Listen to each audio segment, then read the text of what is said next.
Hi, good morning, ನಮಸ್ತೆ. ಉತ್ತರ ಕರ್ನಾಟಕದ 2,45,00,000 ಕನ್ನಡಿಗರಿಗೆ ನನ್ನ ಅನಂತ ಕೋಟಿ ನಮಸ್ಕಾರಗಳು. ಈ ಸ್ಕಿಟ್ಟು ತುಂಬ ಡಿಫ್ರೆಂಟಾಗಿ ಮಾಡ್ಬೇಕಂತ ಅಂದ್ಕೊಂಡಿದ್ದೀನಿ. ಭಾಳ ದಿನಗಳಿಂದ ಸ್ಕಿಟ್ ಮಾಡಿರಲಿಲ್ಲ. ಈ ಸ್ಕಿಟ್ ಮಾಡ್ತಕ್ಕಂಥ ಉದ್ದೇಶ ಏನಪ್ಪ ಅಂತಂದರೆ, ಉತ್ತರ ಕರ್ನಾಟಕದ ಪ್ರತ್ಯೇಕ ರಾಜ್ಯ ಬೇಡಿಕೆ ವಿಷಯದ ಕುರಿತು ವಿಷಯವನ್ನು ನಾನು ಚರ್ಚೆ ಮಂಡಿಸ್ತೀನಿ ನನ್ನ ತಿಳುವಳಿಕೆ ಮಟ್ಟಿಗೆ ತಿಳಿದಷ್ಟು ಮಟ್ಟಿಗೆ. ಆದ್ದರಿಂದ ಇದರ ಬಗ್ಗೆ ಸ್ವಲ್ಪ ಮಾಹಿತಿಯನ್ನು ಕೊಡಲು ಇಷ್ಟಪಡ್ತೀನಿ. ನನ್ನ ವಾದ ಏನಪ್ಪ ಅಂತಂದರೆ, ಇದು ಭಾವನೆಗಳನ್ನು ಸಮಸ್ತ ಎಲ್ಲ ಕನ್ನಡಿಗರ ಭಾವನೆಗಳನ್ನು ಕೆರಳಿಸುವ ಉದ್ದೇಶ ಅಲ್ಲ. ದೇಶದ ಮತ್ತು ರಾಜ್ಯದ ಏಕತೆಗೆ ಧಕ್ಕೆ ಬರುವಂತಹ ಉದ್ದೇಶವಲ್ಲ. ಭಾರತ ದೇಶವು ಬಹು ರಾಜ್ಯ, ಬಹು ಸಂಸ್ಕೃತಿ, ಬಹು ಜನಾಂಗ, ಬಹು ಭಾಷೆಗಳ ಒಂದೇ ತೋಟದಲ್ಲಿ ಕಣಗಿಲೆ ಹೂವು, ಗುಲಾಬಿ ಹೂವು ಎಲ್ಲ ಹೂವುಗಳು ಅರಳುವಂತೆ ಒಂದೇ ತೋಟದ ಹಲವು ಹೂವುಗಳಂತೆ ಭಾರತ ದೇಶದಲ್ಲಿ ಎಲ್ಲ ರಾಜ್ಯಗಳು ಇದ್ದಾವೆ. ಹಾಗಿದ್ಮೇಲೆ ಬಿಹಾರ, ಜಾರ್ಖಂಡ್ ಆಯಿತು, ಉತ್ತರಾಂಚಲ ಮತ್ತು ಛತ್ತೀಸ್ಗಢ ಹೊಸ ರಾಜ್ಯಗಳು ಸ್ಥಾಪನೆ ಆದವು. ಇತ್ತೀಚೆಗೆ ತೆಲಂಗಾಣ ಸ್ಥಾಪನೆ ಆಯಿತು. ಅದೇ ಸಮಕಾಲೀನದಲ್ಲಿ ಉತ್ತರ ಕರ್ನಾಟಕ ಸ್ಥಾಪನೆ ಆಗಬೇಕಾಗಿತ್ತು ಅಂತಕ್ಕಂಥದ್ದು ನನ್ನ ಭಾವನೆ. ಮೂಲತಃ ಉತ್ತರ ಕರ್ನಾಟಕದ ವ್ಯಕ್ತಿಯಾಗಿರ್ತಕ್ಕಂಥ ನಾನು ಹಲವಾರು ದೊಡ್ಡ ದೊಡ್ಡ ವ್ಯಕ್ತಿಗಳಿಗೆ, ಅಧಿಕಾರಿಗಳಿಗೆ, ಸಮಾಜ ಸುಧಾರಕರಿಗೆ, ಸಾಹಿತಿಗಳಿಗೆ, ಸ್ವಾತಂತ್ರ್ಯ ಹೋರಾಟಗಾರರಿಗೆ ಸಾಕಷ್ಟು ಕೊಡುಗೆಯನ್ನು ವ್ಯಕ್ತಿಗಳಿಗೆ ಜನ್ಮ ಕೊಟ್ಟಿರ್ತಕ್ಕಂಥ ನಾಡು ಉತ್ತರ ಕರ್ನಾಟಕ ಅಂತ ನಾನು ಹೇಳೋಕ್ಕೆ ಹೆಮ್ಮೆಯಿಂದ ಇಷ್ಟಪಡ್ತಾ ಇದ್ದೀನಿ. ಉತ್ತರ ಕರ್ನಾಟಕ ಪ್ರತ್ಯೇಕ ರಾಜ್ಯ ಬೇಕು.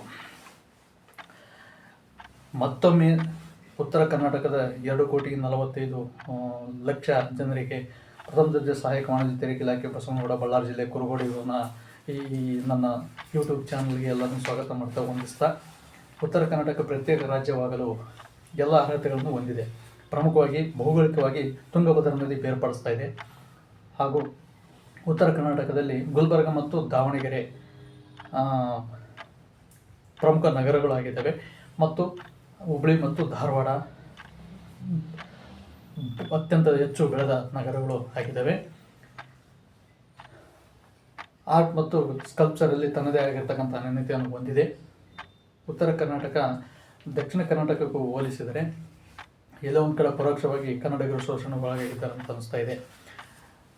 ಉತ್ತರ ಕರ್ನಾಟಕ ಭೌಗೋಳಿಕವಾಗಿ ಭಿನ್ನತೆಯನ್ನು ಹೊಂದಿದೆ. ಸಮತಟ್ಟಾದ ಕಪ್ಪು ಮಣ್ಣನ್ನು ಹೊಂದಿದೆ ಮತ್ತು ವಿಸ್ತಾರವಾಗಿರ್ತಕ್ಕಂಥ ಬಿಡಿಯಾಗಿರ್ತಕ್ಕಂಥ ಒಂದು ರೀತಿಯಲ್ಲಿ ಕುರ್ಚಲು ಪದಗಳು ಹೊಂದಿರತಕ್ಕಂಥ ಅರಣ್ಯವನ್ನು ಹೊಂದಿದೆ. ದಕ್ಷಿಣ ಕರ್ನಾಟಕದಷ್ಟು ಅರಣ್ಯ ಪ್ರದೇಶವನ್ನು ಮಲೆನಾಡು ಪ್ರದೇಶ ಮತ್ತು ಫಾರೆಸ್ಟನ್ನು ಹೊಂದಿಲ್ಲ. ಅಲ್ಲದೆ ಉತ್ತರ ಕರ್ನಾಟಕದ ಭಾಷೆ ಧಾರವಾಡ ಕನ್ನಡ, ಗುಲ್ಬರ್ಗ ಕನ್ನಡ ಅಂತಂದೇಳಿ ಭಿನ್ನತೆಯಿಂದ ಇದೆ. ದಕ್ಷಿಣ ಕರ್ನಾಟಕದ ಭಾಷೆಗೂ ಉತ್ತರ ಕರ್ನಾಟಕದ ಭಾಷೆಗೂ ಸಾಕಷ್ಟು ವ್ಯತ್ಯಾಸ ಇದೆ. ಕನ್ನಡ ಭಾಷೆ ಆದರೂ ಸಹ ಉಪಭಾಷೆಗಳಾಗಿದ್ದಾವೆ. ಸಾಮಾಜಿಕ ಪ್ರಭೇದಗಳು, ಕನ್ನಡ ಭಾಷೆ ಉಪಭಾಷೆಗಳು, ಸಾಮಾಜಿಕ ಉಪಭಾಷೆಗಳು, ಪ್ರಾದೇಶಿಕ ಉಪಭಾಷೆಗಳು ಇದ್ದಾವೆ. ಅದು ಧಾರವಾಡದ ಕಡೆ ಮನಿ ಅಂತ ಕರೀತಾರೆ, ಗುಲ್ಬರ್ಗ ಕಡೆ ಮನೆ ಅಂತ ಕರೀತಾರೆ. ಈಕಾರ ಏಕಾರ ಆಗುತ್ತೆ. ಇನ್ನು ದಕ್ಷಿಣ ಕರ್ನಾಟಕಕ್ಕೆ ಬಂದರೆ ಹೋಗ್ಲಾ, ಬಾರ್ಲಾ, ಮೈಸೂರು ಕನ್ನಡ ಹೇಳ್ತೀವಿ. ಎಲ್ಲ ಕನ್ನಡಗಳು ಮೇಳೈಸಿರ್ತಕ್ಕಂಥ ಕನ್ನಡ ಬೆಂಗಳೂರು ಕನ್ನಡ. ಎಲ್ಲ ಪ್ರಾದೇಶಿಕ ಅವಸ್ಥಾಂತರ ಕನ್ನಡವು ಮೇಳೈಸಿರ್ತಕ್ಕಂಥ ಬೆಂಗಳೂರು ಕನ್ನಡ ಅಂತ ಹೇಳ್ಬೋದು. ಆದರೆ ಬೆಂಗಳೂರು ನಗರ ತುಂಬ ಬೆಳೆದ್ಬಿಟ್ಟಿದೆ. ಎಷ್ಟು ಬೆಳೆದಿದೆಯಪ್ಪ ಅಂತಂದರೆ ಸುಮಾರು 100 ಊರುಗಳು ಸೇರಿ ಬೆಂಗಳೂರು ಆಗಿದೆ. ದೊಡ್ಡ ದೊಡ್ಡ ಮಹಡಿ ಕಟ್ಟಡಗಳೆಲ್ಲ ಇದ್ದಾವೆ. ಅಂತಾರಾಷ್ಟ್ರೀಯ IT BT ಕಂಪನಿಗಳೆಲ್ಲ ಇದ್ದಾವೆ. ಆದ್ದರಿಂದ ಎಲ್ಲಿ ಜನ ಜಾಸ್ತಿ ಇರುತ್ತೋ ಅಲ್ಲಿ ಆಕ್ಸಿಜನ್ ಜಾಸ್ತಿ ಬೇಕು. ಜನ ಜಾಸ್ತಿ ಇದ್ದಲ್ಲಿ ಆಕ್ಸಿಜನ್ ಜಾಸ್ತಿ ಬೇಕು. ಯಾಕಂದರೆ ಎಲ್ಲರೂ ಉಸಿರಾಟ ಮಾಡಿ ಇಂಗಾಲ ಡೈಆಕ್ಸೈಡ್ ಕೊಡ್ತಾರೆ, ಆಕ್ಸಿಜನ್ ತಗೊಳ್ತಾರೆ. ಅದಕ್ಕೋಸ್ಕರ ಆಕ್ಸಿಜನ್ ಕೊರತೆ ಆಗುತ್ತೆ. ಅದಕ್ಕೋಸ್ಕರ ಒಂದು ಜನಸಾಂದ್ರತೆ ಹೆಚ್ಚಿದೆ ದಕ್ಷಿಣ ಕರ್ನಾಟಕದಲ್ಲಿ. ವಿಶೇಷವಾಗಿ ನೋಡಿ,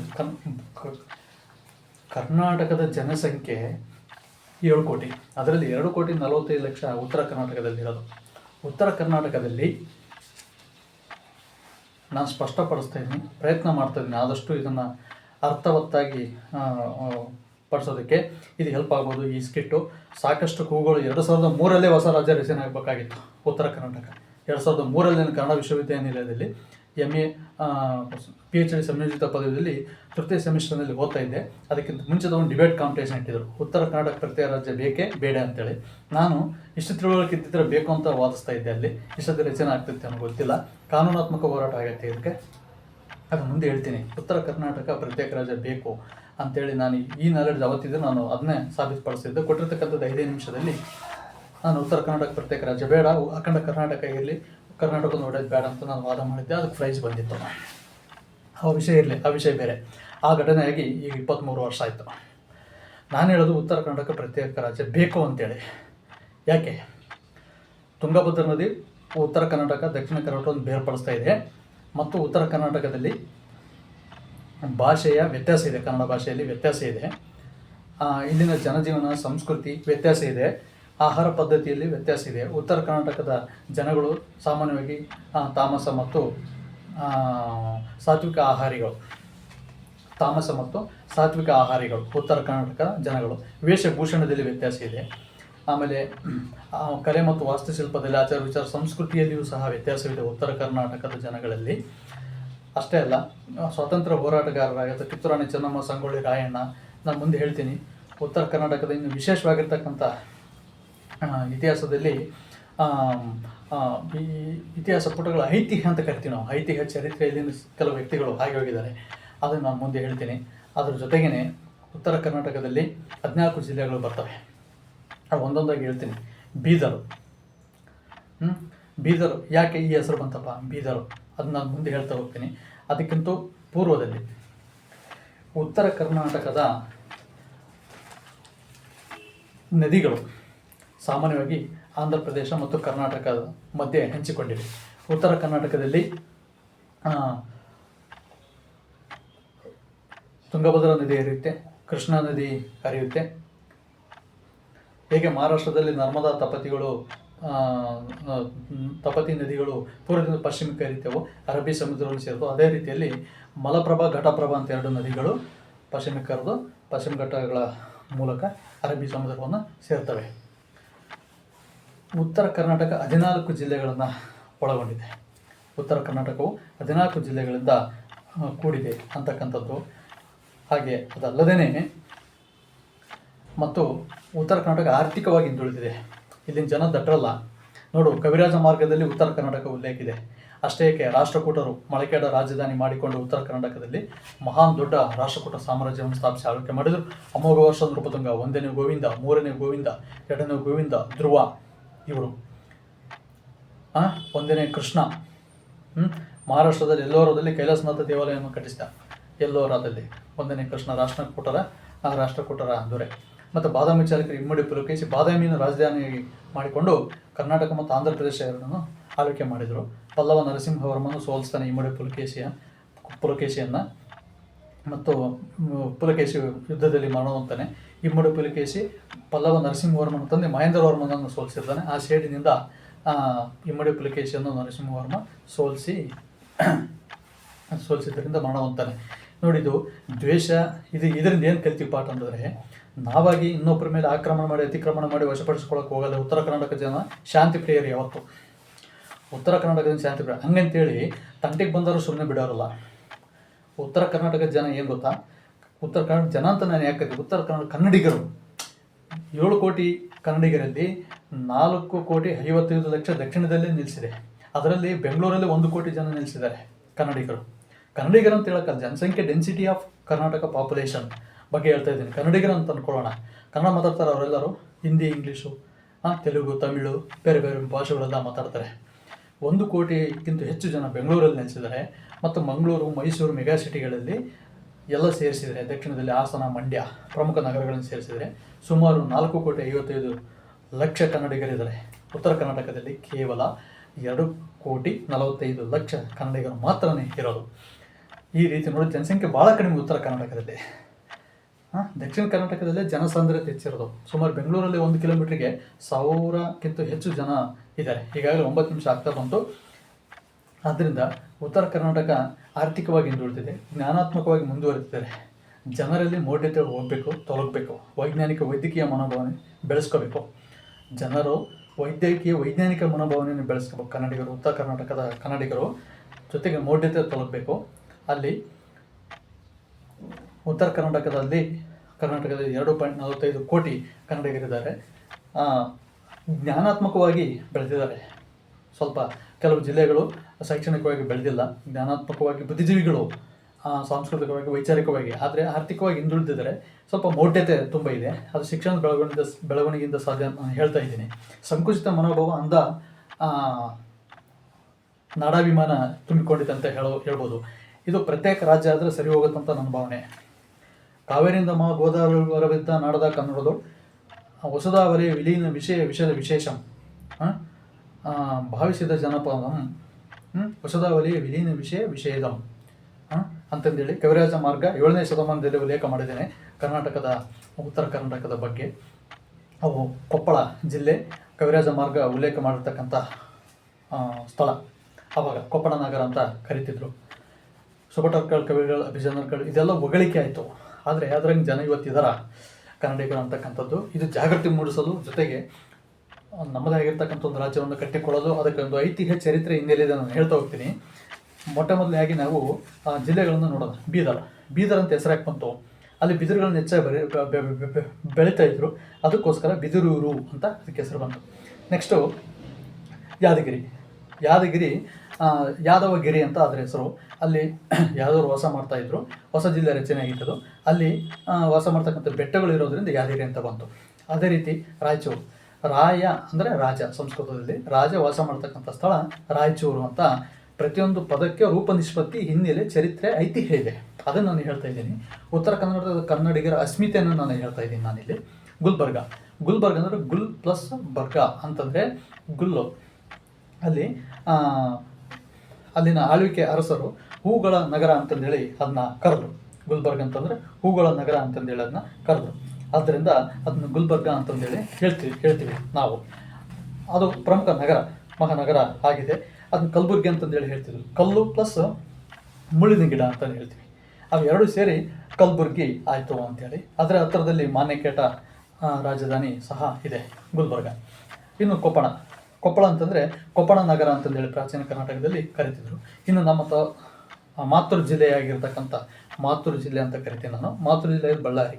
ಆ ಹೆಸರು ಹೆಂಗೆ ಬಂತಂದ್ರೆ ಬಳ್ಳ ಅಂದರೆ ಒಂದು ಧಾನ್ಯವನ್ನು ಅಳತೆ ಮಾಡ್ತಕ್ಕಂಥ ಒಂದು ಸಾಧನ. ಸೇರು ಅಂತ ಕರಿತೀವಲ್ಲ, ಸೇರು ಪಾ ಅಂತ ಕರಿತೀವಲ್ಲ, ಆ ಸೇರನ್ನು ಡಬ್ಬಾಕಿದ್ರೆ ಉಲ್ಟಾ ಹಿಂಗೆ ಡಬ್ಬಾಕಿದ್ರೆ ಯಾವ ಆಕಾರ ಕಾರುತ್ತೋ ಅದೇ ಆಕಾರದಲ್ಲಿ ಶಿವಲಿಂಗಗಳೆಲ್ಲ ಪ್ರತಿಷ್ಠಾಪನೆ ಆಗಿವೆ ಬಳ್ಳಾರಿ ಸುತ್ತಮುತ್ತ. ಅಂದರೆ ಆ ಒಂದು ಧಾನ್ಯವನ್ನು ಅಳ್ತಕ್ಕಂಥ ಸೇರಿನ ಒಂದು ಸಾಧನವನ್ನು, ಲೋಹದ ಸಾಧನವನ್ನು ಉಲ್ಟಾ ಹಾಕಿ ಡಬ್ಬಾಕಿ ಪೂಜಿಸ್ತಾ ಇದ್ರು. ಬಲ್ಲೇಶ್ವರ ಅಂತ ಹೆಸರಿನಿಂದ ಪೂಜಿಸ್ತಾ ಇದ್ರು. ಬಲ್ಲೇಶ್ವರ ಎಂಬ ಹೆಸರಿನಿಂದ ಪೂಜಿಸ್ತಾ ಇದ್ರು. ಆ ಸೇರನ್ನು ಡಬ್ಬಾಕಿದಾಗ ಅದು ಲಿಂಗಾಕೃತಿ ಕಾಣುತ್ತೆ.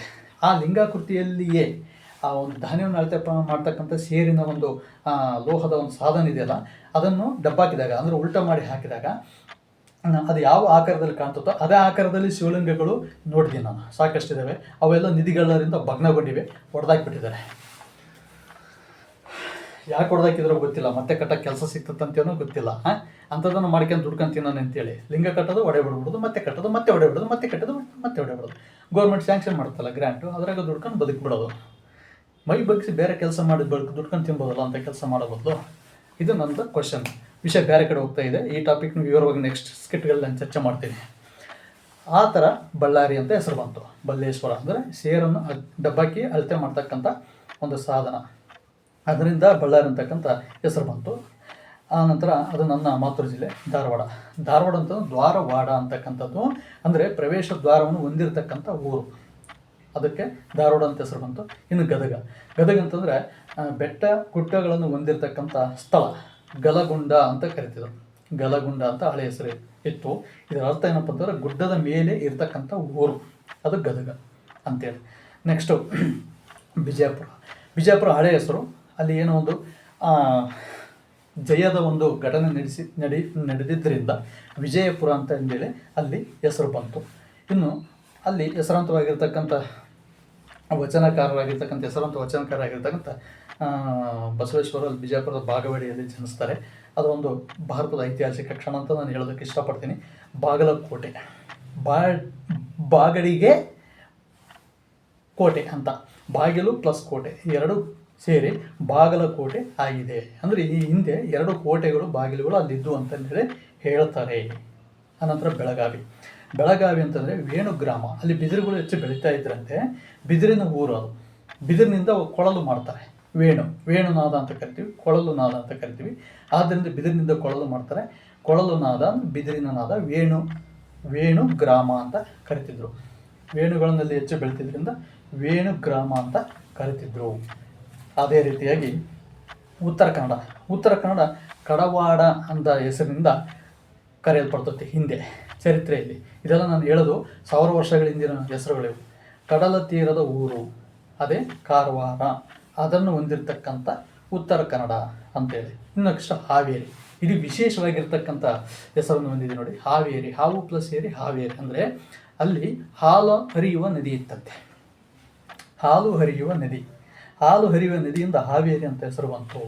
ಈ 14 ಜಿಲ್ಲೆಗಳಾದವು ಇಲ್ಲಿಗೆ. ಇನ್ನು ಒಂದು ಬಿಟ್ಟಿದ್ದೀನಿ, ಅದನ್ನು ನಾನು ವಿಶೇಷವಾಗಿ ಹೇಳ್ತಾ ಇದ್ದೀನಿ. ಆ ಜಿಲ್ಲೆಯನ್ನು ರಾಜಧಾನಿ ಮಾಡ್ಬೇಕಂತಂದೇಳಿ ಸಾಮಾನ್ಯವಾಗಿ ನನ್ನ ಅಂತರಾಳದ ಒಂದು ನುಡಿ ಅದು ಯಾವುದಪ್ಪ ಅಂದರೆ ದಾವಣಗೆರೆ ಅಥವಾ ದೇವಗಿರಿ,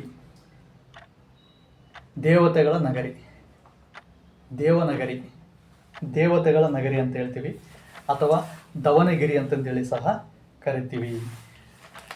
ದಾವಣಗೆರೆ ಅಂತಂದು ಸಹ ಕರಿತೀವಿ.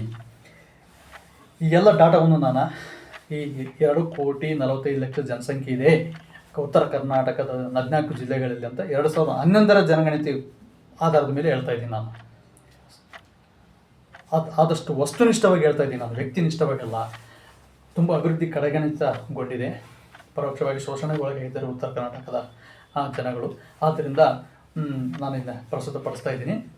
2011 ಜನಗಣತಿ ಮೇಲೆ ವಿಶ್ವಾಸ ಇದೆ. ಒಂದು ರೀತಿ ಹೇಳ್ಬೇಕಂದ್ರೆ ಮೊನ್ನೆ ಸೆನ್ಸಸ್ ಜನಗಣತಿ ನಡೀತಲ್ಲ, ನಾನು ಯಾರ ಪಕ್ಷ ವಿರುದ್ಧವಾಗಿ ಏನು ಮಾತಾಡಲ್ಲ. ಕೇಂದ್ರ ಸರ್ಕಾರದ ಬಗ್ಗೆ ಆಗಲಿ, ರಾಜ್ಯ ಸರ್ಕಾರ, ನಾನು ರಾಜಕೀಯದಿಂದ ದೂರ. ರಾಜಕೀಯ ನನಗೆ ಇಷ್ಟ ಇಲ್ಲ. 1ನೇ ಪಾಯಿಂಟು ಹೇಳೋದಾದರೆ, ಜನಗಣತಿ ಮಾಡಿದ್ರೆ ಜಾತಿ ಗಣತಿ ಮಾಡಿರೋ ಸರ್ಕಾರಗಳು ಅನ್ಸುತ್ತೆ ನನಗೆ. ಜನಗಣತಿ ಎಲ್ಲ ಮಾಡಿರೋದು ಜಾತಿ ಗಣತಿಗಳು. HLO ಆ್ಯಪ್ನಲ್ಲಿ ನಾವು ಜನಗಣತಿ ಮಾಡಬೇಕಾದ್ರೆ ಮನೆ ಸದಸ್ಯರು ರೂಮ್ಗಳಲ್ಲಿ ಮಾಡಬೇಕಾದ್ರೆ ಇನ್ಬಿಲ್ಟಲ್ಲಿ ಕ್ಯಾಸ್ಟ್ ಮೆನ್ಷನ್ ಮಾಡಿರಿ. ಸಾವಿರಾರು ಕ್ಯಾಸ್ಟ್ಗಳಿದಾವೆ. ಈಗ ಮಾನವಾಗಿ ಜಾತಿ ಅಂತ ಎಲ್ಲಿ ತಕ್ಕ ಹೊರಗೇಳ್ಕಂತಿರ್ತಾನೋ ಅಲ್ಲಿ ತಕ್ಕ ಸಮಸ್ಯೆಗಳು ಇರ್ತವೆ ನೋಡಿ. ಜನಗಣತಿಯಲ್ಲಿ ಇದು ಮಾಡಿರೋ ಜನಗಣತಿ ಎಲ್ಲ ಜಾತಿ ಗಣತಿ ಅನಿಸ್ತದೆ. ಮೊನ್ನೆ ರಾಜ್ಯ ಸರ್ಕಾರದವ್ರು ಮಾಡೋ ಸೆನ್ಸಸ್ಸು ಜಾತಿ ಗಣತಿ ಅನಿಸ್ತದೆ. ಇವ್ರು ಇನ್ಬಿಲ್ಟ್ ಮಾಡ್ಯಾರ, ಅವ್ರು ಇನ್ಬಿಲ್ಟ್ ಮಾಡಿರಲಿಲ್ಲ. ಈ ಜನಗಣತಿ ಅಂದರೆ ಹೆಂಗಿರ್ಬೇಕು? 2011 ಜನಗಣತಿ ಮಾಡಿದಾರಲ್ಲ, ಅದು ಕರೆಕ್ಟ್, ಅದು ಜನಗಣತಿ ಅಂತಂದ್ರೆ ಆ ಆಧಾರದ ಮೇಲೆ ನಾನು ಡಾಟಾ ಕೊಡ್ತಿರೋದು, ಈ ಆಧಾರದ ಮೇಲೆ ಅಲ್ಲ. ನಾನೇ ಜನಗಣತಿ ಮಾಡಿದ್ದೀನಿ, ಇನ್ನೂ ದುಡ್ಡು ಬಂದಿಲ್ಲ. ಉದ್ರೆ ಕೆಲಸ ಮಾಡೀವಿ, ಸರ್ಕಾರಗಳು ದುಡ್ಡು ಕೊಟ್ಟಿದ್ದು ಜನಗಣತಿ ಮಾಡಿದ್ದು ಹೆಂಗೈತೆ ನೋಡಿ. ಇರಲಿ, ನಾನು ಸರ್ಕಾರದ ವಿರೋಧಿ ಎಲ್ಲ, ಮಾಡ್ಬೇಕು, ಕೆಲಸ ಮಾಡ್ಬೇಕು, ಕರ್ತವ್ಯ ಮಾಡಿದ್ವಿ. ದುಡ್ಡು ಒಟ್ಟಿಗೆ ಬೇಕಲ್ಲ, ಉಣ್ಣಕ್ಕೆ ದುಡ್ಡು ಬೇಕಲ್ಲ ಒಟ್ಟಿಗೆ, ಆಯಿತಾ. 2011 ಜನಗಣತಿ ಆಧಾರದ ಮೇಲೆ 14 ಜಿಲ್ಲೆಗಳಲ್ಲಿ ಹೊಸ ಜಿಲ್ಲೆಗಳು ರಚನೆ ಆದವು. ಅದರಲ್ಲಿ ದಾವಣಗೆರೆ ಒಂದು. 1997 ಆಗಸ್ಟ್ 15ರಲ್ಲಿ ದಾವಣಗೆರೆ ಊರು ಬೆಳೆದು ಬಂತು. ಜಿಲ್ಲಾ ಕೇಂದ್ರ ಆಯಿತು. 1997 ಆಗಸ್ಟ್ 15ರಂದು ಜಿಲ್ಲಾ ಕೇಂದ್ರ ಆಯಿತು ದಾವಣಗೆರೆ. ಅದಕ್ಕೆ ಚಿತ್ರದುರ್ಗದಿಂದ ಕೆಲವು ತಾಲೂಕು, ಬಳ್ಳಾರಿ ಜಿಲ್ಲೆಯ ಹರಪನಹಳ್ಳಿ ತಾಲೂಕು ಮತ್ತು ಶಿವಮೊಗ್ಗದಿಂದ ಕೆಲವು ತಾಲೂಕುಗಳನ್ನು ಸೇರಿಸಿ ದಾವಣಗೆರೆ ರಚನೆ ಆಯಿತು. ಶಿವಮೊಗ್ಗದ ಉತ್ತರ ಕರ್ನಾಟಕದಲ್ಲಿ ಬರಲ್ಲ, ದಕ್ಷಿಣ ಕರ್ನಾಟಕದಲ್ಲಿ ಬರುತ್ತೆ ಶಿವಮೊಗ್ಗ, ಉತ್ತರ ಕರ್ನಾಟಕದಲ್ಲಿ ಬರಲ್ಲ ಶಿವಮೊಗ್ಗ, ಹೇಳ್ತೀನಿ. ಇಲ್ಲಿ ದಾವಣಗೆರೆ ಐತಿಹಾಸಿಕವಾಗಿರ್ತಕ್ಕಂಥ 14ನೇ ಜಿಲ್ಲೆಯನ್ನು ನಾನು ಪರಿಚಯ ಮಾಡ್ತೀನಿ ಮತ್ತು ಭಾವಿ ರಾಜಧಾನಿ ಅಂತಂದೇಳಿ ನಾನು ವೈಯಕ್ತಿಕವಾಗಿ ನಾನು ಅದನ್ನು ಹೇಳ್ತಾ ಇದ್ದೀನಿ. ಅದು ಯಾವ ರೀತಿ ರಾಜಧಾನಿ ಆಗೋದಕ್ಕೆ ಅರ್ಹತೆ ಹೊಂದಿದೆ ಅಂತಂದರೆ, ದಾವಣಗೆರೆ ಮೊದಲು 18ನೇ ಶತಮಾನದಲ್ಲಿ ಒಬ್ಬ ಮರಾಠ ಅಪ್ಪೋಜಿ ರಾವ್ ಅಂತಕ್ಕಂಥ ಮರಾಠ ಪೇಶ್ವೆ ಆಳ್ವಿಕೆಗಳ ಕಾಲದಲ್ಲಿ ವಶಪಡಿಸಿಕೊಳ್ಳಲು ಬಂದಾಗ ಅಲ್ಲಿ ಸ್ಥಳೀಯವಾಗಿರ್ತಕ್ಕಂಥ ಶಿವರಾಮನ್ ಗೌಡ ಅಂತಕ್ಕಂಥ ಒಬ್ಬ ವ್ಯಕ್ತಿ ರಕ್ಷಣೆ ಮಾಡ್ತಾನೆ ಆ ಊರನ್ನು. ಯಾರು? ಶಿವರಾಮನ್ ಗೌಡ ಅಂತಕ್ಕಂಥ ವ್ಯಕ್ತಿ ರಕ್ಷಣೆ ಮಾಡ್ತಾನೆ. ಆ ಶಿವರಾಮನ್ ಗೌಡನಿಂದ ರಕ್ಷಣೆಗೊಂಡಿರ್ತಕ್ಕಂತಹ ಊರು ಬೆಳೀತಾ ಹೋಗ್ತದೆ. 18ನೇ ಶತಮಾನದಲ್ಲಿ ಬೆಳೀತಾ ಹೋಗ್ತದೆ.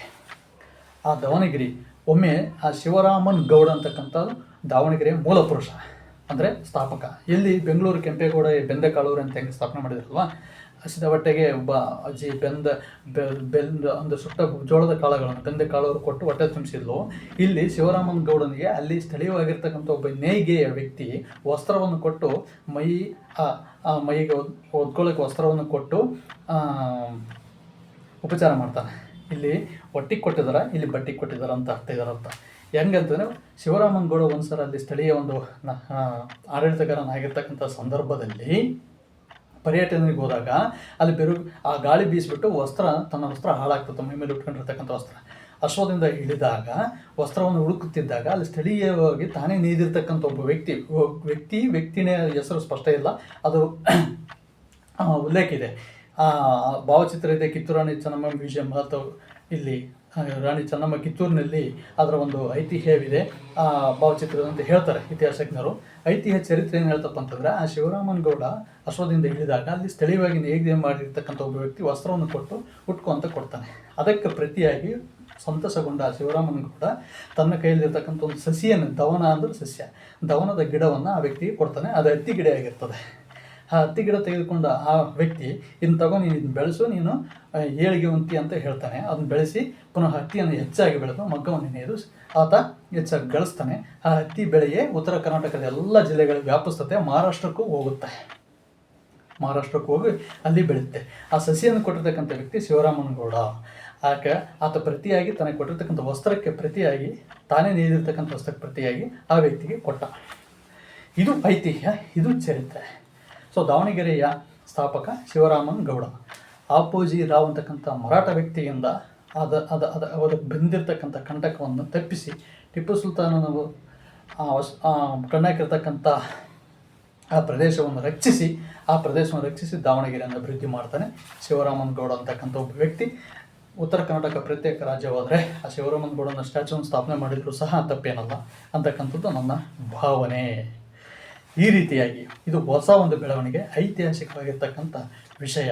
ಇದು ಐತಿಹ್ಯ ಅಂತಕ್ಕಂಥದ್ದು 12-13ನೇ ಶತಮಾನದಲ್ಲಿ ಬಾದಾಮಿ ಚಾಲುಕ್ಯರು ಮತ್ತು ರಾಷ್ಟ್ರಕೂಟರು, ಹೊಯ್ಸಳರು, ಕಲ್ಯಾಣಿ ಚಾಲುಕ್ಯರು, ವಿಜಯನಗರ ದೊರೆಗಳು ದಾವಣಗೆರೆಯನ್ನು ಆಳ್ವಿಕೆ ಮಾಡಿದರು. ಹೌದಾ? ಅದರ ಜೊತೆಗೆ 18-19ನೇ ಶತಮಾನದಲ್ಲಿ ಮಗ್ಗ ನೇಯ್ಗೆಯಲ್ಲಿ ಹತ್ತಿ ಜವಳಿ ಕೇಂದ್ರ, ಪ್ರಸಿದ್ಧ ಜವಳಿ ಕೇಂದ್ರವಾಯಿತು. ಬ್ರಿಟಿಷರ ಕಾಲದಲ್ಲಿ ದಾವಣಗೆರೆ ಅಂತ ಅವರಿಗೆ ಕರೆಯಕ್ಕೆ ಬರಲಿಲ್ಲ. ಆದ್ದರಿಂದ ಜನಪದರಿಗೆ ಅವರು ದಾವಣಗೆರೆ ಅಂತಂದೇಳಿ ಹೆಸರನ್ನು ಪ್ರಚುರ ಮಾಡಿದರು ಅಂತಕ್ಕಂಥ ಒಂದು ಐತಿಹ್ಯ ಇದೆ. ಭಾರತದಲ್ಲಿ ಹತ್ತಿ ಬೆಳೆಯನ್ನು ವ್ಯಾಪಿಸಿರ್ತಕ್ಕಂಥ ಕೀರ್ತಿ ದಾವಣಗೆರೆ ಸಲ್ತದೆ. ಅದು ಮಹಾರಾಷ್ಟ್ರದ ಕಪ್ಪು ಮಣ್ಣು ಅತ್ಯಂತ ಸೂಕ್ತವಾದ ಹತ್ತಿ ಬೆಳೆಗೆ ಸೂಕ್ತವಾದ ಮಣ್ಣು. ಮಹಾರಾಷ್ಟ್ರದಲ್ಲಿ ಅತ್ಯಂತ ಹೆಚ್ಚು ಬೆಳೆದು ಮುಂಬೈ ಅದು ವಿದೇಶಗಳಿಗೆ ರಫ್ತು ಮಾಡ್ತಕ್ಕಂಥ ಒಂದು ಬಂದರಾಯಿತು. ಅದು ಭಾರತದ ಮ್ಯಾಂಚೆಸ್ಟರ್ ಆಯಿತು. ಭಾರತದ ಮ್ಯಾಂಚೆಸ್ಟರ್ ಮುಂಬೈ, ಅದೇ ಹೆಸರನ್ನು ಕರ್ನಾಟಕದ ಮ್ಯಾಂಚೆಸ್ಟರ್ ದಾವಣಗೆರೆ ಅಂತಂದೇಳಿ ಹೆಸರು ಪಡೆದು. ಇಲ್ಲಿ ನಾನು ಮುಂಬೈ ಮ್ಯಾಂಚೆಸ್ಟರ್ನ ಕರ್ನಾಟಕಕ್ಕೆ ಇರೋದಕ್ಕೆ ಇಷ್ಟಪಡಲ್ಲ. ದಾವಣಗೆರೆ ಆಗೇ ಇರ್ತದೆ, ದಾವಣಗೆರೆ ಆಗಿರುತ್ತೆ. ಯಾಕಂದರೆ ಉತ್ತರ ಕರ್ನಾಟಕದ ಕನ್ನಡಿಗರು ತಂಟೆಗೆ ಬಂದರೆ ಬಿಡೋರಲ್ಲ, ಆಕ್ರಮಣ ಮಾಡಿ ಯಾರ ಮೇಲೆ ಕಾಲು ಕೆರೆದು ಜಗಳಕ್ಕೆ ಹೋಗೋರಲ್ಲ. ಹೌದಾ? ಅದಕ್ಕೆ ಅಲಗಲೇ ಬೇಡರಾಗಿರ್ತಕ್ಕಂಥ ಬ್ರಿಟಿಷರ ವಿರುದ್ಧ ಹೋರಾಡಿದ ಒಂದು ಘಟನೆಯೇ ಲಾವಣಿಗಳೇ ಸಾಕ್ಷಿ. ಇಲ್ಲಿ ಉತ್ತರ ಕರ್ನಾಟಕದ ಒಂದು ಸತ್ವವನ್ನು ತಿಳ್ಬೇಕಂತಂದರೆ ಲಾವಣಿಗಳ ಸಾಹಿತ್ಯವನ್ನು ಓದಬೇಕು. ಕೈಯಲ್ಲಿ ಕುಡುಗನ್ನು ಹಿಡ್ಕೊಂಡು ಹೋಗೋ ಜನಪದರು ಹೋರಾಟ ಮಾಡಿದ್ರು ಬ್ರಿಟಿಷರ ವಿರುದ್ಧ. ಸ್ಥಳೀಯರೇ ಆಗಿರಲಿ, ಹೊರ ರಾಜ್ಯದವರಾಗಿರಲಿ, ಹೊರ ದೇಶದವರಾಗಿ ಯಾರೇ ಆಗಿರಲಿ, ಪರಕೀಯರ ಆಳ್ವಿಕೆಯನ್ನು ಮಾತ್ರ ಸಹಿಸದ ಕನ್ನಡಿಗರಂದ್ರೆ ಉತ್ತರ ಕರ್ನಾಟಕದ ಕನ್ನಡಿಗರು ಅಂತ ಹೇಳೋದಕ್ಕೆ ಇಷ್ಟಪಡ್ತಾ ಇದ್ದೀನಿ ನಾನು. ಅಲ್ಲಿ ಉತ್ತರ ಕರ್ನಾಟಕದಲ್ಲಿ ಆ ದಾವಣಗೆರೆ ಇತಿಹಾಸ ಬೆಳೆದು ಬಂತು. ಇದು ರಾಜಧಾನಿ ಆಗಲು ಅತ್ಯಂತ ಸೂಕ್ತವಾದ ಪ್ರದೇಶ. ಇಲ್ಲಿ ದೊಡ್ಡ ಒಂದು ವಿಧಾನಸೌಧವನ್ನು ಕಟ್ಟಬೇಕಂತ ಒಂದು ಅಪೇಕ್ಷೆ ಇದೆ ಇಡೀ ಕನ್ನಡಿಗರಿಗೆ. 19ನೇ ಶತಮಾನದಲ್ಲಿ ಬೆಳೆದಿರ್ತಕ್ಕಂಥ ಒಂದು ನಗರ ಆಗಿ ಕಂಡುಬಂದಿದೆ. ಈ ರೀತಿಯಾಗಿ ಐತಿಹ್ಯವನ್ನು ಹೊಂದಿರತಕ್ಕಂಥ ಈ ದಾವಣಗೆರೆಯಲ್ಲಿ ಅತ್ಯಂತ ಆ ಹತ್ತಿ ಬೆಳೆ ಮಹಾರಾಷ್ಟ್ರದಲ್ಲಿ ವ್ಯಾಪಿಸಿತು. ಆಮೇಲೆ ಉತ್ತರ ಕರ್ನಾಟಕದ ಜನಗಳು ಅತಿಕ್ರಮಣವಾಗಿ ಇನ್ನೊಬ್ಬರ ಮೇಲೆ ಹೋಗರಲ್ಲ, ಬಂದರೆ ಬಿಡಾರಲ್ಲ ಅಂತಕ್ಕಂಥ ಮಾತು. ಯಾಕಂತಂದರೆ ಇಲ್ಲಿನ ಜನ ಶಾಂತಿ ಪ್ರಿಯರು. ಆಡೇಕರ್ ಮಂಜಪ್ಪ, ಕಿತ್ತೂರು ರಾಣಿ ಚೆನ್ನಮ್ಮ, ಸಂಗೊಳ್ಳಿ ರಾಯಣ್ಣ, ಶಿವರಾಮನ್ ಗೌಡ ಒಬ್ಬ ಸ್ವತಂತ್ರ ಹೋರಾಟಗಾರರು, ಮತ್ತು ಜೊತೆಗೆ ಕುಂದಾಪುರ ಭೀಮಾಬಾಯಿ, ಆಲೂರು ವೆಂಕಟರಾಯರು, ಇವರೆಲ್ಲ ಉತ್ತರ ಕರ್ನಾಟಕದಲ್ಲಿ ಆಗಿ ಹೋಗಿರ್ತಕ್ಕಂಥ ವ್ಯಕ್ತಿಗಳು. ಅಷ್ಟೇ ಅಲ್ಲ, ಆಲೂರು ವೆಂಕಟರಾಯರು ಕರ್ನಾಟಕದ ಕುಲಪುರೋಹಿತ ಅಂತಂದೇಳಿ ಹೆಸರು ಹೊಂದಿದ್ದಾರೆ. ಅಖಂಡ ಕರ್ನಾಟಕದ ಕುಲಪುರೋಹಿತ ಅಂತ ಹೆಸರು ತಗೊಂತಾರೆ ಅವರು, ಅಖಂಡ ಕರ್ನಾಟಕದ ಕುಲಪುರೋಹಿತ ಅಂತೇಳಿ. ಹಾಗೇನಾದರೂ ಉತ್ತರ ಕರ್ನಾಟಕ ಪ್ರತ್ಯೇಕ ರಾಜ್ಯವಾದರೆ ಉತ್ತರ ಕರ್ನಾಟಕದ ಕುಲಪುರೋಹಿತರು ಆಲೂರು ವೆಂಕಟರಾಯರು ಆಗ್ತಾರೆ. ಶಿವರಾಮನ್ ಗೌಡ ಅವರು ದಾವಣಗೆರೆ ರಾಜಧಾನಿ, ಉತ್ತರ ಕರ್ನಾಟಕ ರಾಜಧಾನಿಯ ಸ್ಥಾಪಕರಾಗ್ತಾರೆ ಅಂತಕ್ಕಂಥದ್ದು ನನ್ನ ಭಾವನೆ. ಶಾಂತಿಪ್ರಿಯರು, ಸಿಂಧು ಬಯಲಿನ ಜನ ಯಾವ ರೀತಿ ಗುಣಗಳನ್ನು ಹೊಂದಿದ್ರು, ಇವರು ಯುದ್ಧ ಪ್ರಿಯರಲ್ಲ, ಶಾಂತಿ ಪ್ರಿಯರು. ಶಸ್ತ್ರಾಸ್ತ್ರಗಳನ್ನು ಇವರು ಬಯಸೋರಲ್ಲ. ಆದರೆ ಅತಿಕ್ರಮಣವಾಗಿ ಬಂದಾಗ ಇವರು ಅಂತಾರಾಷ್ಟ್ರೀಯ ಸಂಘಟನೆಗೂ ಸಹ ಇವರು ಹೋಗೋರು, ಹೋಗಲು ಸಿದ್ಧ ಅಂತಕ್ಕಂಥ ಭಾವನೆ. ಒಂದು ರೀತಿಯಲ್ಲಿ ಇವರು ಶೈಕ್ಷಣಿಕವಾಗಿ, ಸಾಮಾಜಿಕವಾಗಿ, ಆರ್ಥಿಕವಾಗಿ, ಸಾಮಾಜಿಕವಾಗಿ ಎಲ್ಲೇ ಎಷ್ಟೇ ಮುಂದುವರೆದ್ರು ಸಹ ಆರ್ಥಿಕವಾಗಿ ಹಿಂದಿರೋದ್ರಿಂದ ಇವರು ಯಾವ ತಂಟೆ ತಕರಾರಿಗೆ ಹೋಗತಕ್ಕಂಥದ್ದು ಒಂದು ಭಾವನೆ ಅದು ಈ ರೀತಿಯಾಗಿ. ಆದರೆ ತುಂಬ ಗಟ್ಟಿಗರು ಉತ್ತರ ಕರ್ನಾಟಕದ ಕನ್ನಡಿಗರು ಅಂತ ಕೇಳೋದಕ್ಕೆ ಇಷ್ಟಪಡ್ತಾ ಇದ್ದೀನಿ. ತುಂಬ ಗಟ್ಟಿಗರು. ಆಹಾರದಲ್ಲಿ ದಕ್ಷಿಣ ಉತ್ತರಕ್ಕೆ ವ್ಯತ್ಯಾಸವಿದೆ ಅಂತಕ್ಕಂಥದ್ದು ಐತಿಹಾಸಿಕವಾಗಿ, ಸಾಹಿತ್ಯಿಕವಾಗಿರ್ತಕ್ಕಂಥ ಚರಿತ್ರೆ ಇದೆ. ಮತ್ತು ಅಖಂಡ ಭಾರತದಲ್ಲಿ ಒಂದು ಅತ್ಯಂತ ಅಸ್ಮಿತೆಯನ್ನು, ಅನನ್ಯತೆಯನ್ನು ಹೊಂದಿರತಕ್ಕಂಥ ಸ್ಥಳ, ರಾಜ್ಯ ಆಗೋದ್ರಲ್ಲಿ ಸಂಶಯವಿಲ್ಲ ಅಂತಕ್ಕಂಥದ್ದೊಂದು ಭಾವನೆ. ಆದ್ದರಿಂದ ಉತ್ತರ ಕರ್ನಾಟಕದ ಪ್ರತ್ಯೇಕ ರಾಜ್ಯದ ಈ ಕಾನ್ಸೆಪ್ಟನ್ನು, ಈ ಸ್ಕಿಟ್ಟನ್ನು ನಾನು ಇಲ್ಲಿ ಕನ್ಕ್ಲೂಸ್ ಮಾಡೋದಾದರೆ, ಬಲಾಢ್ಯವಾಗಿರ್ತಕ್ಕಂಥ ಯಾವತ್ತೂ ಭಾರತದ ಏಕತೆಗೆ ಧಕ್ಕೆ ತರದಂತೆ, ಅಸ್ಮಿತೆಗೆ ಧಕ್ಕೆ ತರದಂತೆ ಈ ಭಾರತ ಒಂದು ಅಂತಕ್ಕಂಥ ಸಾರ್ತಕ್ಕಂಥ ಭಾವನೆ ಉತ್ತರ ಕರ್ನಾಟಕದ ಕನ್ನಡಿಗರಿಗೆ ಇದೆ. ಜೀವ ಸಂಕುಲದಲ್ಲಿ ಅತ್ಯಂತ ವೈವಿಧ್ಯತೆ ಇದೆ. ಇನ್ನು ಸಾಕಷ್ಟು ಭಿನ್ನತೆಗಳು, ಸಿಕ್ಕಾಪಟ್ಟೆ ಭಿನ್ನತೆಗಳಿದ್ದಾವೆ. ದಕ್ಷಿಣ ಉತ್ತರ ಕರ್ನಾಟಕ ಎರಡು ಮಧ್ಯದಲ್ಲಿ ಸಿಕ್ಕಾಪಟ್ಟೆ ಭಿನ್ನತೆಗಳಿದ್ದಾವೆ. ಮುಖ್ಯವಾಗಿ ಹಳದಿಯ ಒಂದು ಬಣ್ಣವನ್ನು ಉತ್ತರ ಕರ್ನಾಟಕದ ಕನ್ನಡಿಗರು ಎಷ್ಟು ಇದು ಮಾಡ್ತಾರೆ ಅಂತಂದೇಳಿ ಕಂಡು ಬಂದಿದೆ. ಜೀವ ಸಂಕುಲಗಳಿಗೆ ಹೇಳೋದಾದರೆ, ವಿಶೇಷವಾಗಿರ್ತಕ್ಕಂಥ ಉತ್ತರ ಕನ್ನಡದ ಯಥೇಚ್ಛವಾಗಿ ಕಂಡುಬರ್ತಕ್ಕಂಥ ಜೀವಿ, ಪ್ರಾಣಿ ಸಂಕುಲಗಳು ಸಹ ಇದ್ದಾವೆ. ಈ ರೀತಿಯಾಗಿ ಉತ್ತರ ಕರ್ನಾಟಕದ ಅಸ್ಮಿತೆಯನ್ನು ನಾನು ಈ ಸ್ಕಿಟ್ಟಲ್ಲಿ 26 ನಿಮಿಷದ ಸ್ಕಿಟ್ಟಲ್ಲಿ ಪರಿಚಯ ಮಾಡಲು ನಾನು ಪ್ರಯತ್ನ ಮಾಡಿದೆ. ಸೊ ಈ ಸ್ಕಿಟ್ ಯಾವ ಒಂದು ರಾಜ್ಯದ, ಭಾಷೆಯ, ಜನಾಂಗದ, ಸಂಸ್ಕೃತಿಯ, ಜಾತಿಯ, ಸರ್ಕಾರಗಳ, ಸಂಘಟನೆಗಳ ಯಾವ ಭಾವನೆಗಳನ್ನು ಕೆರಳಿಸುವ ಉದ್ದೇಶವಲ್ಲ. ತನ್ನದೇ ಆಗಿರ್ತಕ್ಕಂಥ ರಾಜ್ಯ, ದೇಶ, ಜಗತ್ತಿಗೆ ಕೊಡುಗೆ ಕೊಡ್ತಕ್ಕಂಥ ನಿಟ್ಟಿನಲ್ಲಿ ಮಾಡಿರ್ತಕ್ಕಂಥ ಸ್ಕಿಟ್ಟೇ ಹೊರತಾಗಿದ್ದು ಬೇರೆ ಉದ್ದೇಶದಿಂದ ಅಲ್ಲ ಅಂತ ಹೇಳ್ತಾ ಈ ಸ್ಕಿಟ್ಟನ್ನು ನಾನು ಇಲ್ಲಿ ಕಂಪ್ಲೀಟ್ ಮಾಡ್ತಾಯಿದ್ದೀನಿ. ಜೈ ಹಿಂದ್, ಜೈ ಕರ್ನಾಟಕ.